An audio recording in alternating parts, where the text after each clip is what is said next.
Bienvenidos al primer episodio de este nuevo podcast Conversaciones DLC, un podcast de lo cotidiano y lo no tanto.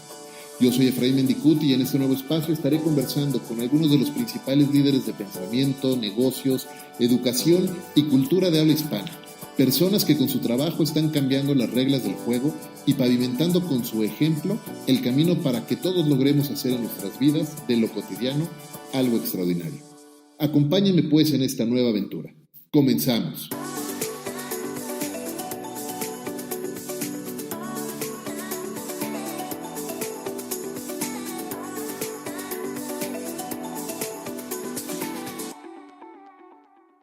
Y para comenzar esta nueva aventura tenemos como padrino de lujo a una persona que llegó a México hace ya algunos años para vivir una gran aventura de vida.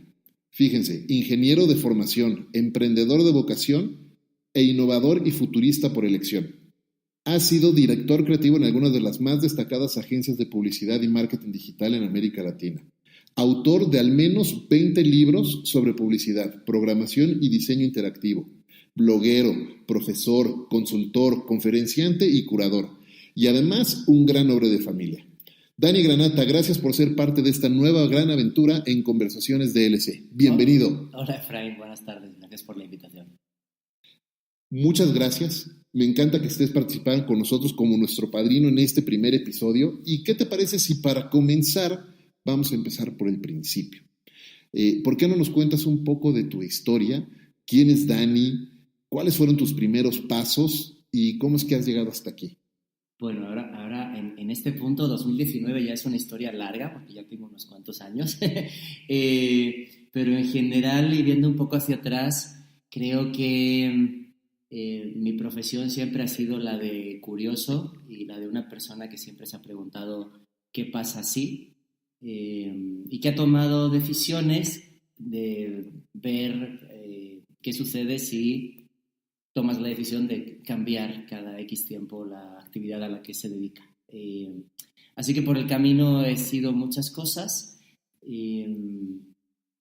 Básicamente casi todas las que he escogido durante mi vida tuvieron que ver con... No fueron tanto elecciones activas como el rechazo de las otras opciones que tenía por delante, hasta que hace aproximadamente 3 años ya por fin tomé una decisión en positivo, que es a la de pensar en el futuro a medio y largo plazo de una manera más estudiada y sistemática, más allá de la afición que uno pueda tener por la ciencia ficción, etc. Y es una profesión a la que me dedico ahora, en la que intento volcar todas las aptitudes y actitudes que he ido aprendiendo a lo largo de los años, lo cual creo que es interesante porque por lo general muchas veces las personas tienden a especializarse y es mucho más cómodo tener una etiqueta con la que definirse.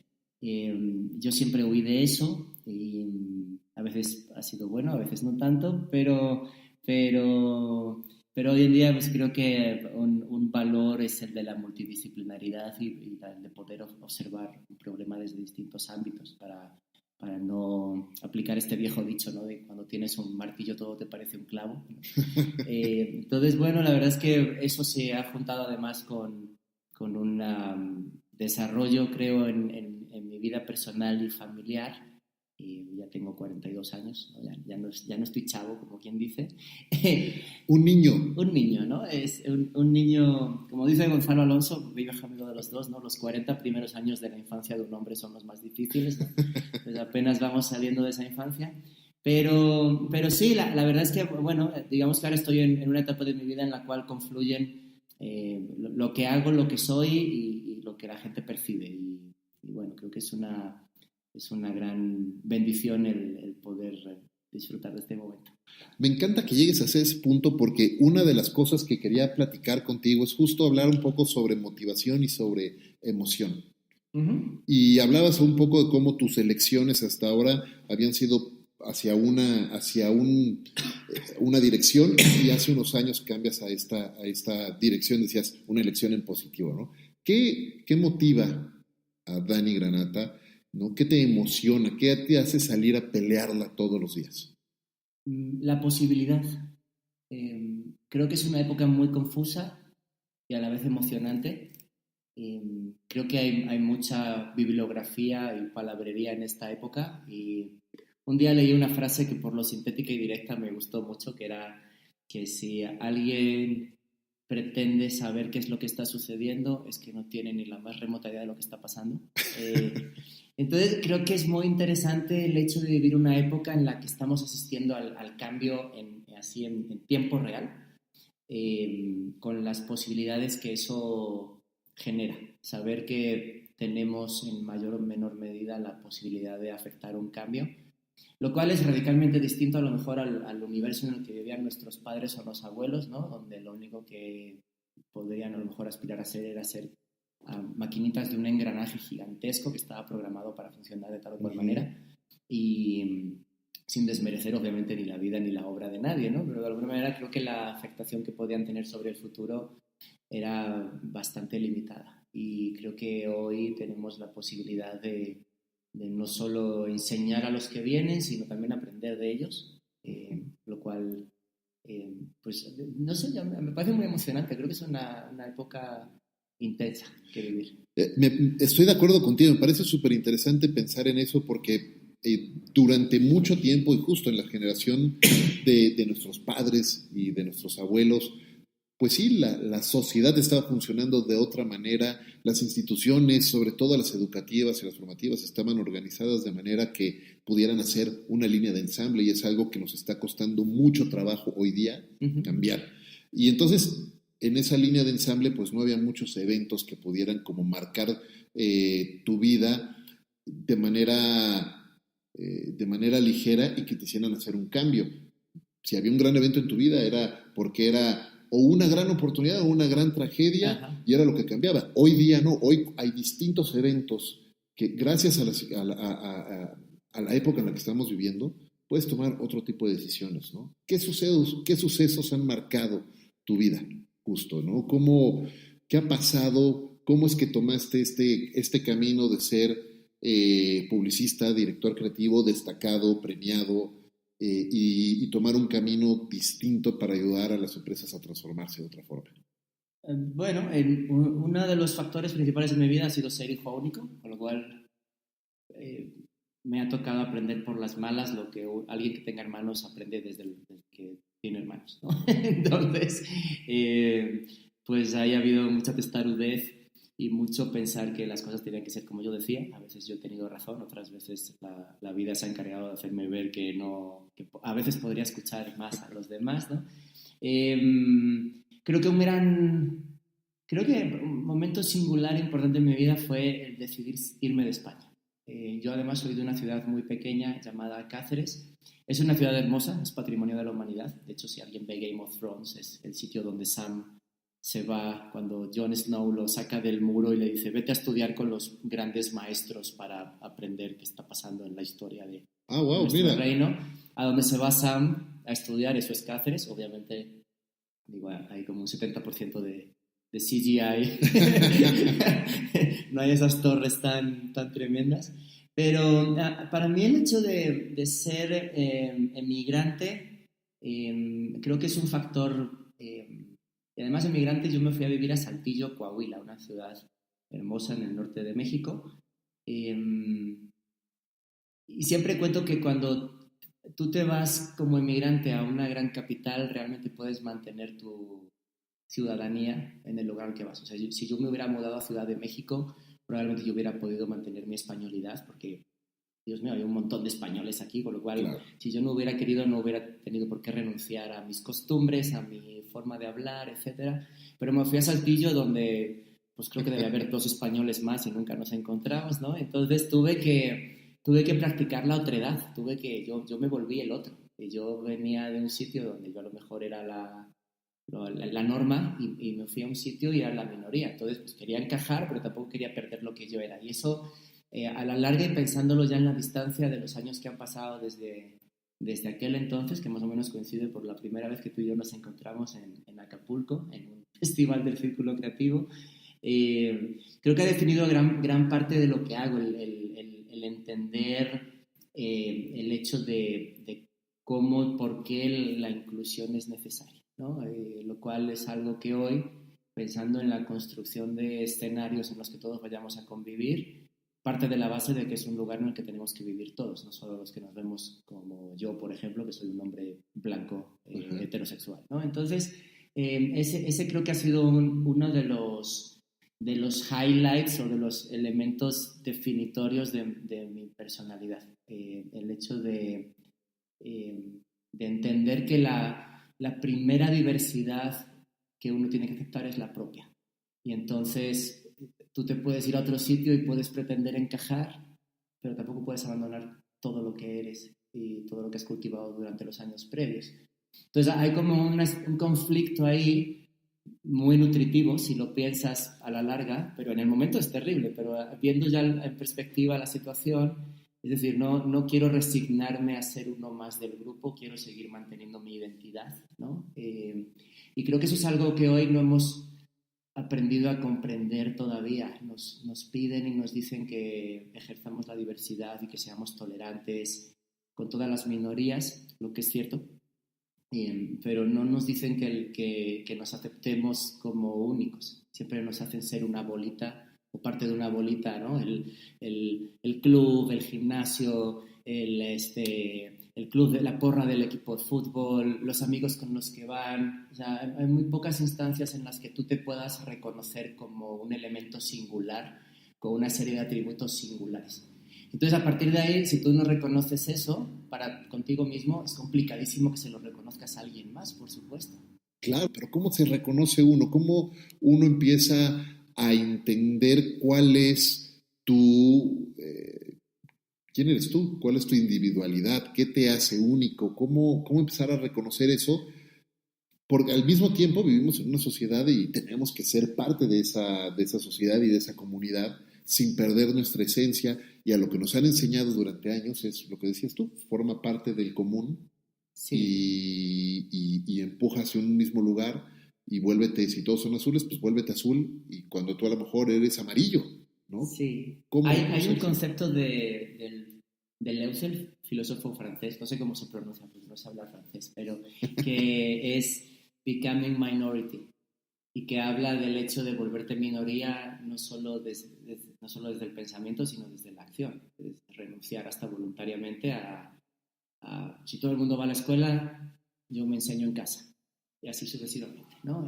Digo, obviamente está postulado hace décadas ya, obviamente hoy tendría una aplicación distinta por la naturaleza transformativa de las tecnologías de las que hoy disponemos, pero en general creo que parte mucho también de aquello que anhelamos y de a quien admiramos. Entonces, bueno, yo simplemente puedo hablar desde mi perspectiva como hombre. Entonces, por lo general, la medida del valor de los hombres desde que yo tengo conocimiento es básicamente dinero, coches, mujeres, posesiones. Y es un juego complicadísimo de ganar porque siempre vas a encontrar a alguien que tenga más que tú, por lo cual nunca vas a estar satisfecho. Claro. El vaso siempre está medio vacío, nunca está medio lleno. Y creo que encontrar instancias distintas o variables distintas por las que medir tu satisfacción creo que es importante. A mí una cosa que me ha ayudado es pensar en el hecho de que todos somos personajes en realidad, y que todo el mundo está peleándose con algo en su vida en cualquier momento. O sea, hasta la persona más perfecta a la que admires en Instagram, que veas sus fotos y digas, wow, qué pasada, qué guapa, o qué guapo, qué abdominales tiene, o qué no sé qué, seguro tienen problemas. Y cuando lo ves así, de repente dices, bueno, pues si tiene problemas y también los tengo yo, igual el tipo no es tan perfecto y eso es alcanzable, ¿no? Y eso es un principio, por cierto, de empatía básica, ¿no? Reconocer que todos estamos peleando una batalla en nuestras vidas, y todos estamos teniendo logros, y todos estamos teniendo riesgos, y todos estamos teniendo errores, y todos estamos teniendo fracasos y éxitos, y muchas veces asumimos de los demás que están o muy bien o son unos gandallas porque nos hicieron una mala cara. Hay una sensación de que todo el mundo, lo que ves de todo el mundo es su highlight reel. Ajá. Mientras que tu vida es una sucesión de bloopers. Y entonces claro, ¿no? Tú te levantas por la mañana, ¿no? y ves a la gente cómo se levanta en esta típica foto de influencer, desayunando con el pelo perfecto y todo, ¿no? En un hotel en Dubái, así la luz entra por las ventanas, ¿no? Y tú te levantas por la mañana un sábado así, destruido de la fiesta de la noche anterior, ¿no? Que además, por cierto, no es algo que suceda muy reciente, es de siempre. Me recordaste una escena con la que abre, no sé si has visto esta serie de Amazing Miss Maisel en Amazon Prime, no una comediante de los años 60, 50, 60. Y abre el primer cuadro, ¿no? La primera escena es ella despertándose rápido antes que se despierte su esposo, corriendo al baño, maquillándose, peinándose y volviéndose a acostar en secreto para que cuando despierte el esposo le diga, wow, qué linda te ves todas las mañanas, ¿no? Claro. Entonces siempre como que la gente, sí, hay mucha gente que pretende, ¿no? Hacer cosas. Ahora, déjame regresar un poco al tema de la individualidad, de cómo somos cada quien nosotros mismos, y me encantó lo que decías hace rato de los bloopers de cada quien. ¿Cómo es un día de bloopers, un día normal en la vida de Dani Granata? ¿Tienes alguna rutina en particular que hayas establecido en los últimos años para ayudarte a vivir mejor? Sé que estás muy metido en este tema de fitness desde ya hace pues unos años, si mal no recuerdo. ¿Tienes alguna rutina? ¿Cómo empiezas tus días? ¿Cómo lo terminas?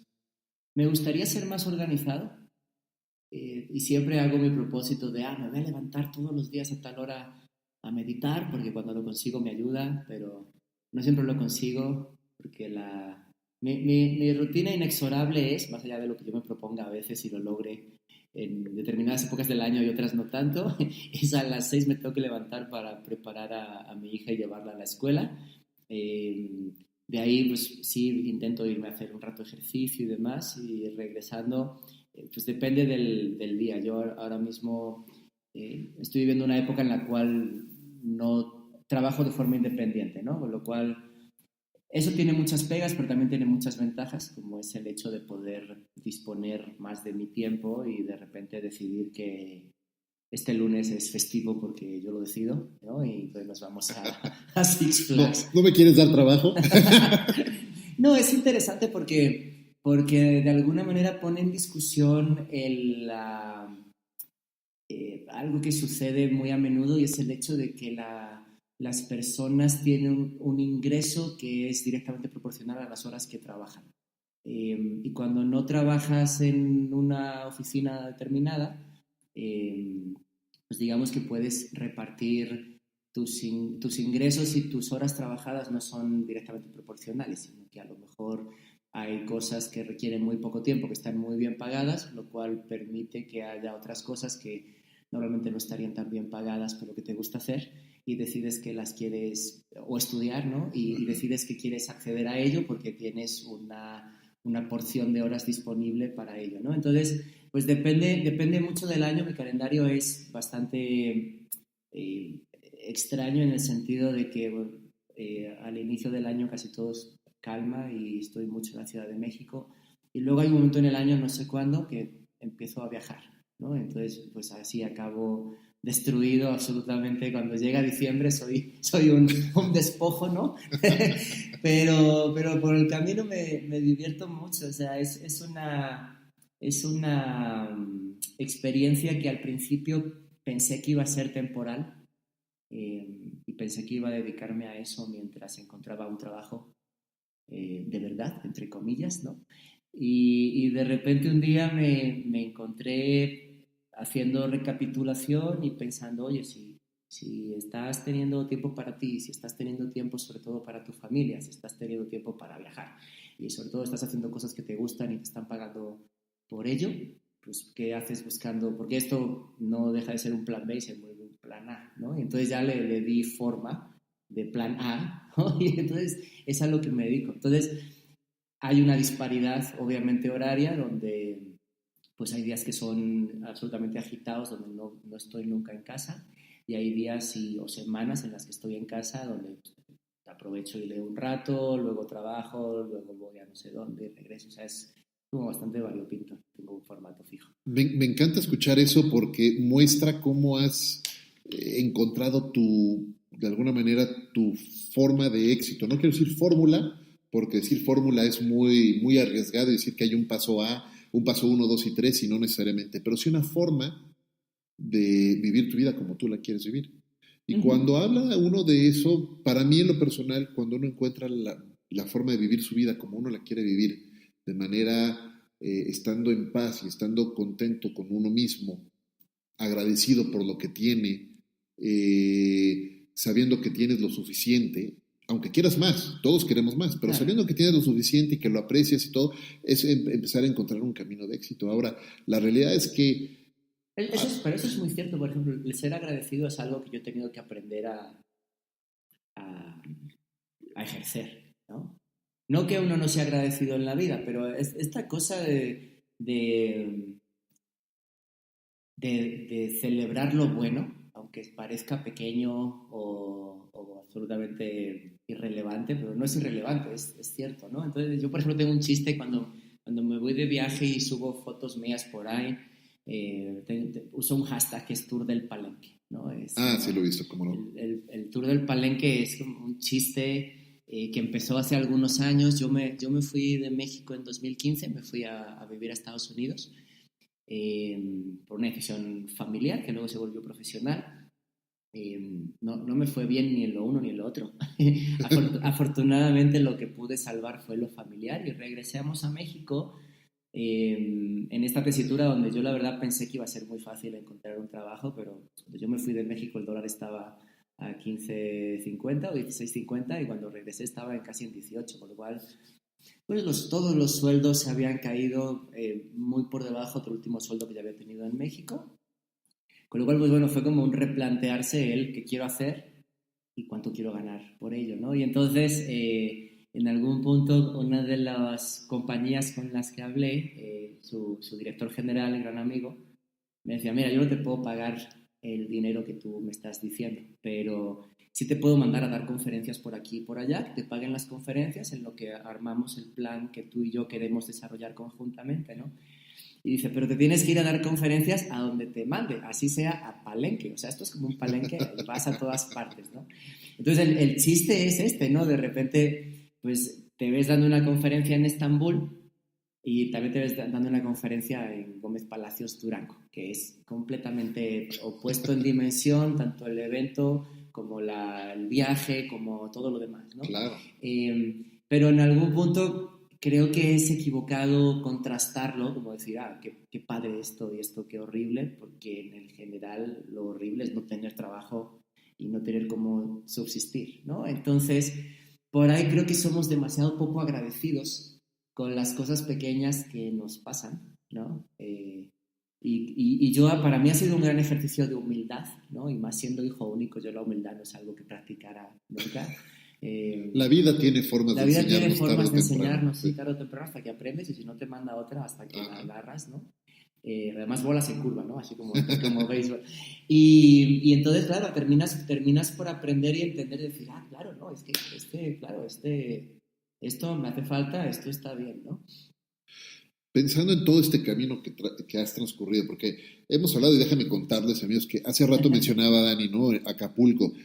Cuando yo tuve oportunidad de conocer a Dani por primera vez fue en el Festival del Círculo Creativo de 2006, creo, sí, Ajá. 2006 haber sido. Creo que era el segundo año, apenas el segundo año en el que se estaban calificando trabajos de marketing digital. Y bueno, has recorrido un camino mucho, 2006, ahora 2019, y todo camino toma tiempo, ¿no? Y cuesta trabajo y hay que recorrerlo con mucho tesón y aprender muchas cosas. Decíamos, la vida tiene formas de enseñarte. Si pudieras tú hoy tomar el teléfono y escribirle, mandarle un mensaje de texto o de voz a Daniel Granata en 2000, ¿cuándo llegaste a México? 2005. 2005. Si le pudieras escribir al Daniel Granata de 2004, ¿qué consejo le darías? Creo que no hubiera cambiado nada en las decisiones profesionales que he tomado. Todas las decisiones que he tomado, en el momento en el que las tomé, me parecieron las correctas. unas se demostraron más acertadas que otras. En general creo que hubiera intentado ser, no quiero decir mejor persona, porque no considero que haya sido mala persona, pero creo que sí he tenido demasiados desencuentros innecesarios y que creo que no merecían la pena. Entonces creo que me diría como que le bajara un par de rayitas a la emoción. No siempre uno tiene que tener la razón. Sí, exacto. Este chiste del esposo, de la mujer que se despierta por la noche a las 3 de la mañana, ¿no? Y ve que su esposo no está en la cama y se levanta y el tipo está conectado a internet en la laptop, ¿no? Entonces, ¿qué haces levantado? Son las 3 de la mañana. O sea, hay alguien equivocado en internet. Tengo que corregirlo. Y creo que yo he sido un poquito eso, ¿no? Así, a veces jugando un poco con el privilegio de que por ser español en México muchas veces una salida de tono se disculpa porque, bueno, culturalmente los españoles son... Hablan distinto, ¿no? Sí, exacto, ¿no? Y a lo mejor son cosas que no merecían tanto la pena y que se podrían haber llevado de una manera mucho más calmada y taciturna. De acuerdo. A veces nos clavamos demasiado en querer corregir o en querer vender o imponer nuestro punto de vista en lugar de dejarlo. Y bueno, cada quien tiene sus ideas. Sí, porque aparte incluso hay veces en que no tienes que convencer a 300 personas para hacer lo que tú quieres. Basta con convencer a 10 y que el 290 no se interpongan. Pero básicamente a los 290 les importa un pepino. Con lo cual no las tienes que convencer de nada porque no están en contra. Claro, simplemente... claro. Hay un concepto maravilloso que a mí me gusta mucho de Derek Sivers, que es justo The First Follower. Y él lo que dice es, lo que tú necesitas para lanzar un movimiento es tu primer seguidor. Los demás no importan, tu primer seguidor. Sí. Ese es el verdadero líder que vaya a hacer que tu movimiento empiece a moverse. Entonces me gusta mucho la analogía. Fíjate, voy a hacerte una pregunta distinta. ¿Qué consejo no le darías a una persona que está recién egresada, que está empezando en su carrera? ¿Qué consejo, o de todos esos consejos que todo el mundo trata de darle a las nuevas generaciones, qué tú les dirías? No hagas caso a eso. Hay una narrativa del éxito creada hoy. El concepto original se llama Survivorship Bias, que consiste en, de los 100.000 casos que han tenido la posibilidad de éxito, solo 3 triunfaron. Hay no sé cuántos mil que no, pero nos centramos en estos 3. Y esos 3 casos de éxito los escrutamos al máximo e indagamos en cualquier detalle y lo agregamos a la narrativa pensando que eso es una de las causas del éxito. Entonces, por ejemplo, el caso es, imagínate, Pepito es el CEO de no sé qué compañía que factura en el Nasdaq o en el IBEX 35, o donde sea, tú quieras. Y fíjate, cuando tenía 14 años estuvo recogiendo, era el que guardaba la comida en las bolsas en Walmart, un verano. Entonces, probablemente a lo mejor lo hizo porque sus padres le dijeron, oye, búscate un trabajo, búscate un empleo para aprender lo que es la vida antes de que nos vayamos de vacaciones a los Hamptons, ¿no? Pero la narrativa del éxito se agrega esa anécdota y se mete como parte de la construcción y el camino de una persona hacia el éxito por el cual hoy es CEO, que probablemente tiene más que ver, y todos sabemos de qué color y de qué género son la mayoría de los CEOs en el mundo, son hombres blancos, ¿no? Mucho del que estén ahí tiene que ver con la capacidad y una gran parte tiene que ver con el privilegio y con un status quo que está montado para que ellos sean los que dirigen el asunto, ¿no? Entonces, pero en esta narrativa del éxito, como tú la ves, ¿no? Y de repente dices, por eso yo me río tanto de estos artículos, de 9 cosas que podemos aprender de Yalitza Aparicio en la gala de los Oscars. Es como de, espérate, o sea, nada que ver, ¿no? O sea, es una sucesión de casualidades maravillosa la que ha sucedido, pero de ahí extrapolarlo a una categoría de 1, 2 y 3 que puedes hacer para hacer tu camino. De receta mágica. Exacto, ¿no? Entonces, retomando el tema, ¿no? Entonces, esta narrativa del éxito, para mí, uno de los mayores ejemplos es la biografía de Steve Jobs, donde la biografía de Steve Jobs, si lo has leído o si has visto la movie en la que hace de Steve Jobs, ¿cómo se llama? Ashton Kutcher. No, la siguiente, la buena. Sí, Fassbender. Michael Fassbender, ¿no? básicamente es la historia de retratar el lado oscuro de un ser humano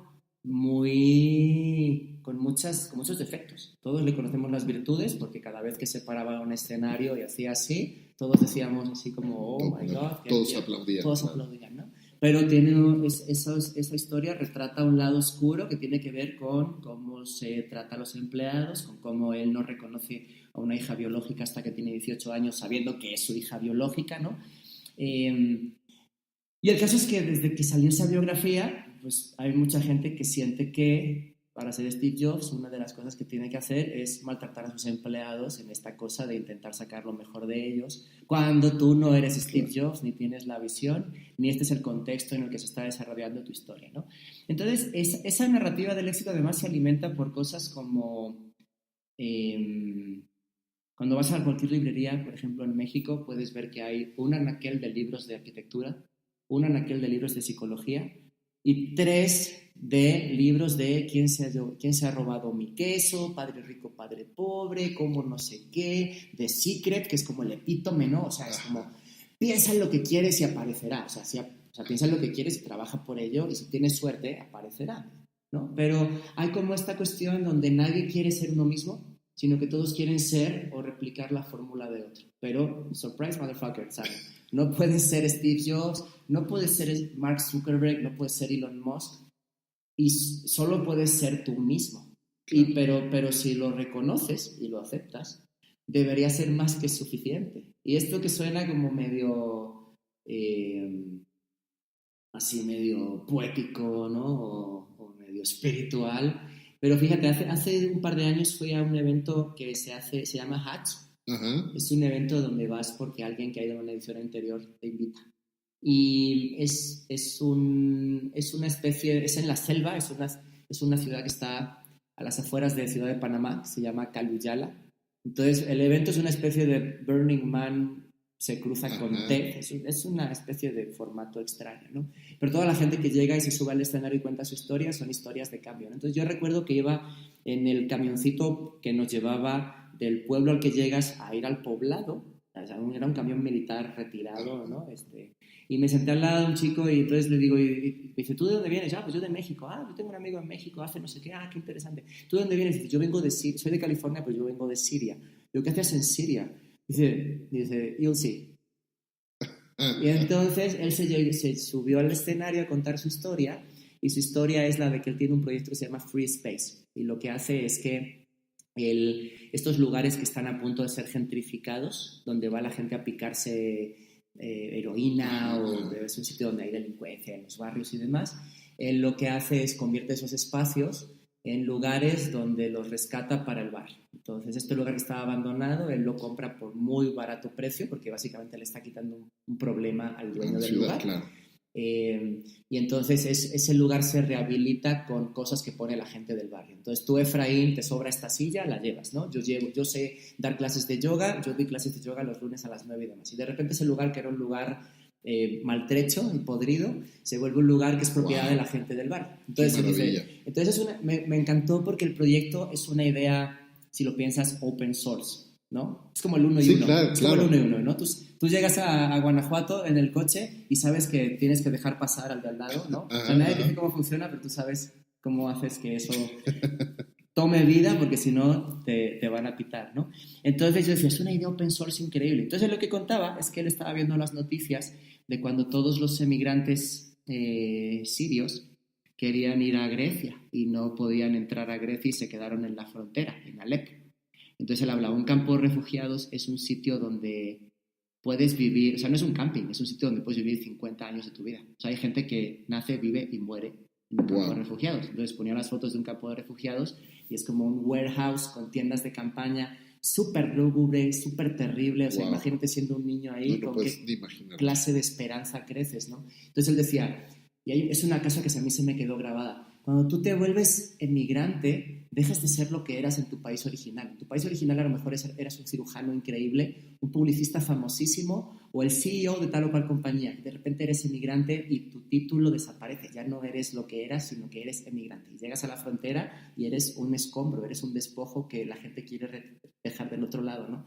Dice, pero yo me fui a Alepo Dije, porque estaba convencido de que en este lugar, entre tantos emigrantes, debía haber ingenieros, carpinteros, diseñadores, etc.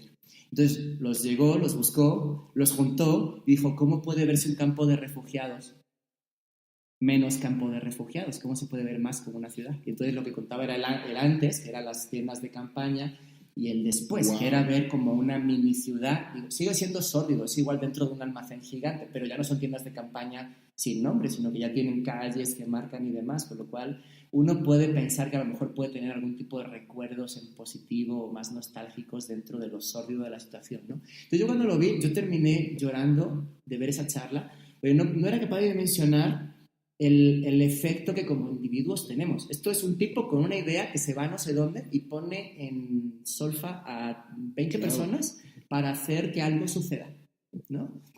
Y me parecía increíble el hecho de cómo, cómo minusvaloramos el poder que tenemos como individuos, ¿no? Que es inmenso y que cuando nos juntamos de verdad es infinito. Y hay ejemplos en la historia donde el deseo de personas individuales no numerosas se ha impuesto al establishment que había hasta ese momento, ¿no? Entonces, siempre cuento esta anécdota porque, y se me pone la piel de gallina cuando la cuento, ¿no? Porque me hace pensar en cómo estamos programados para no incomodar y para no molestar y para no salirnos del cajoncito que nos asignan, ¿no? Mantener el status quo. Sí, sí. Entonces, yo en estos 2 años una cosa que he aprendido es, mira, si tienes problemas con las drogas, puedes ir a determinados lugares a curarte tu adicción, ¿no? Si tienes un problema con el alcohol, puedes ir a determinados lugares. Pero si tú cobras, si tú dependes de un cheque quincenal o mensual, no estoy diciendo que esté mal, ¿eh? Pero es una droga Sí, el salario. de la que es dificilísimo desembarazarse. Es cañón. O sea, está todo programado para que no te puedas salir de eso, salvo que llegues a un estadio, como a lo mejor me pasó a mí, de no hay camino para atrás. Entonces tengo que empezar desde cero, ¿sabes? Y ya que más o menos logras que la rueda gire, entonces cuando miras, de repente dices, claro, ¿no? Por eso esta gente a las 7:30 yo voy así como de camino a la escuela y mi hija así como de medio hunky-dory, ¿no? Y 7:30 de la mañana un lunes hoy, ya viene un tipo echándome las luces porque ya va tarde para llegar al trabajo y si no llega a la hora va a pasar tal o cual cosa, ¿no? Entonces es terrible vivir así, ¿no? Y entonces yo regresando al punto original, ¿no? Yo no desdeño nada de lo que he aprendido por el camino, ¿no? No desdeño haber ido a la universidad, haberme equivocado, haber tenido trabajos buenos y trabajos mágicos, porque en todos ellos, la verdad, mi recompensa fue haber tenido excelentes jefes, ¿no? Creo que eso es una cosa que siempre escogí muy bien. ¿Cómo marcan los jefes, no? Como un buen jefe o una jefa te puede marcar totalmente tu carrera. Pero creo que lo que les diría es que nunca quiten el ojito de la posibilidad de armarla tú, de hacer algo, de que no dejes de hacer lo que tú quieres hacer, ¿no? Más allá de si eventualmente llega un punto en el que te puedes dedicar a ello profesionalmente, que yo creo que sí se puede, pero sí, creo que hace falta urgentemente como quitar a la gente de la Matrix, ¿no? Así como de desconectar de la Matrix un rato y ver así como de, mira, así está el rollo, ¿no? Entonces, ¿te quedas aquí o te vas un rato para ir otra vez, ¿no? Hay otras opciones. Sí, hay otras opciones. Hoy más que nunca, además. Me encanta. Quiero ser muy atento a tu tiempo. Se nos está acabando el tiempo, tienes que salir. Pero antes quiero hacer un lightning round, un juego de asociación de palabras. Okay. Vamos a ver. Dime lo primero que te venga a la mente con las siguientes palabras. Okay. Familia. Crecimiento. Salud. Lo más valioso. Educación.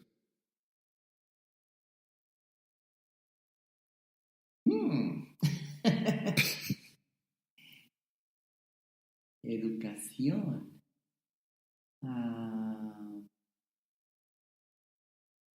No sabría decirte. Educación. Dime otra, regresemos a esa después. Trabajo. Uno mismo. Publicidad. Escuela. Talento.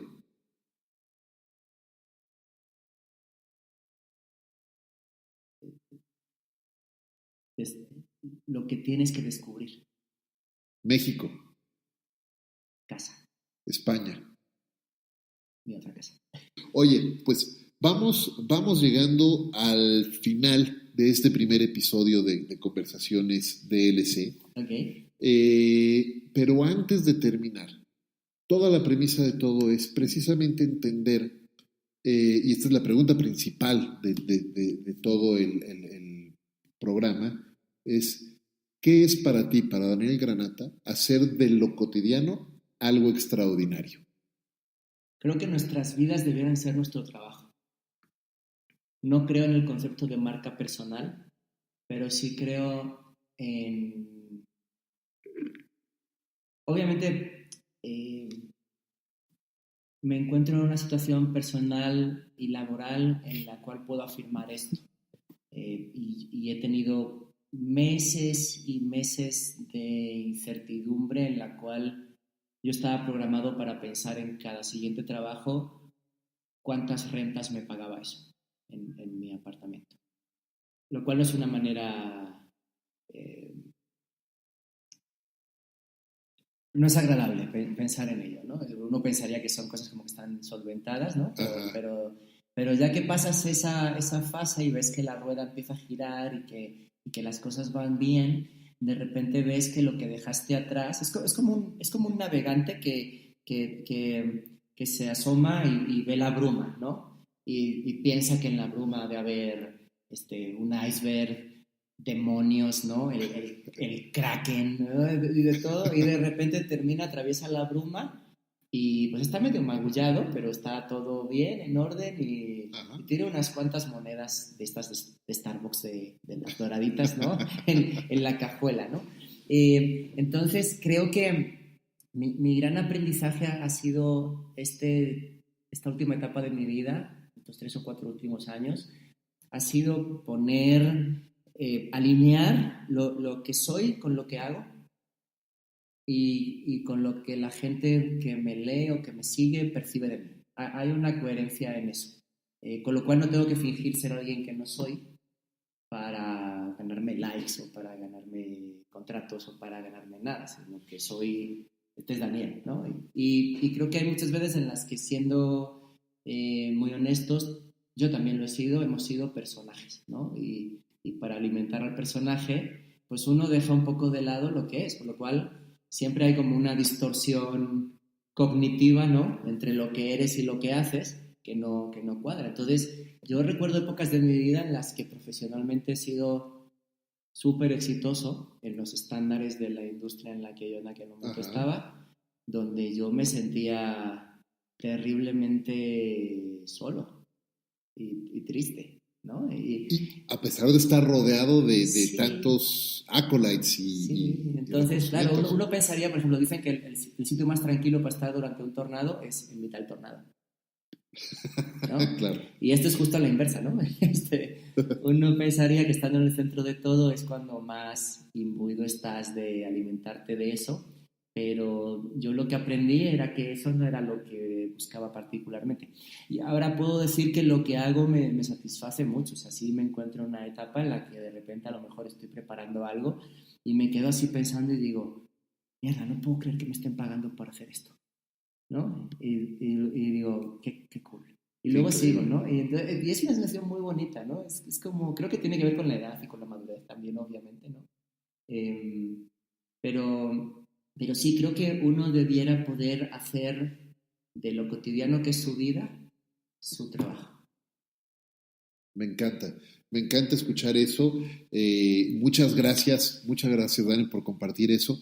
Me encanta hacer de tu vida tu trabajo, tu obra, ¿no? De alguna manera. Sí. Me encanta eso. Gracias. Muchísimas gracias. Muchas gracias, Dani, por haber compartido con nosotros este tiempo, este rato. Quiero reconocerte como una persona que ha roto las reglas y ha encontrado su propio camino, y de verdad que todo mi respeto por eso, porque es de admirar dar esos pasos. Muchas felicidades, muchas gracias. Y así, amigos, terminamos con este primer episodio de Conversaciones DLC, pero también queremos saber de ustedes, así que una vez que escuchen esto, compártanos su opinión y platíquenos también cómo ustedes hacen de lo cotidiano algo extraordinario. Yo le quiero dar las gracias a Balance 22, un centro de bienestar aquí en la Ciudad de México, que han sido nuestros anfitriones el día de hoy para grabar este episodio, y también gracias a Ricolto Café, que también nos ha acompañado en este momento. Muchas gracias a todos. Nos vemos en la próxima semana en el siguiente episodio de Conversaciones DLC. Hasta la próxima.